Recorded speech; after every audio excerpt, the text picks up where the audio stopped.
Textile and textile product, TPT, entrepreneurs are nervous about the plan to increase the basic electricity tariff, TDL, which will take effect in April 2022.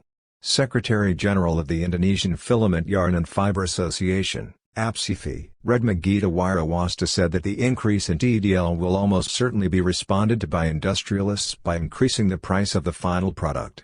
This means that the price of textile products will be more expensive, even though people's purchasing power has just crawled up after being hit by the pandemic. We are nervous how big the increase will be. We can bypass the increase in TDL to the final price. The problem is, we are worried that the absorption capacity will also decrease, said Retma, January 31, 2022. In addition to electricity for industry, TDL for individual customers will also increase. This means that pressure on people's purchasing power will come from two sides, namely supply and demand.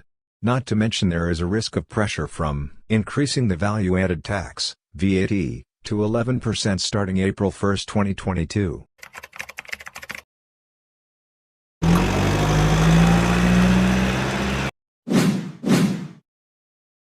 The textile and footwear industry is not included in the sector that gets an extension of the PPH Article 22 import incentives and PPH Article 25. The Indonesian Filament Fiber and Yarn Association, APSIFI, stated that the policy could support strengthening the structure of the textile industry from upstream to downstream.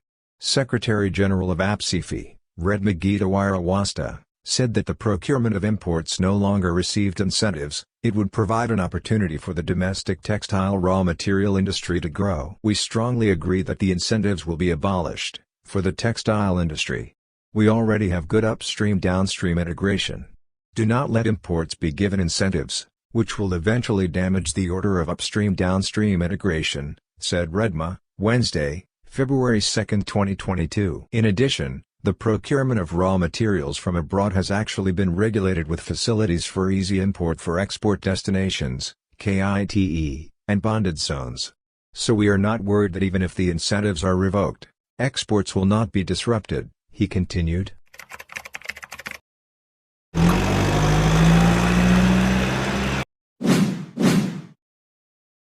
In the midst of the threat of the Omicron variant of COVID-19, textile and textile product, TPT, sector entrepreneurs remain optimistic that they can maintain productivity, reflecting on the handling of the previous wave of the pandemic. Secretary-General of the Indonesian Filament Yarn and Fiber Association, APSIFI, Retma Gita Wirawasta said investment flows will remain high throughout this year, marked by the rapid construction of new production facilities. Last month, investment in the textile industry throughout the year is estimated to be at least $400 million or around Rp 5.75 trillion. We still believe in the government at the peak of the pandemic. There are balancing efforts between health and the pandemic.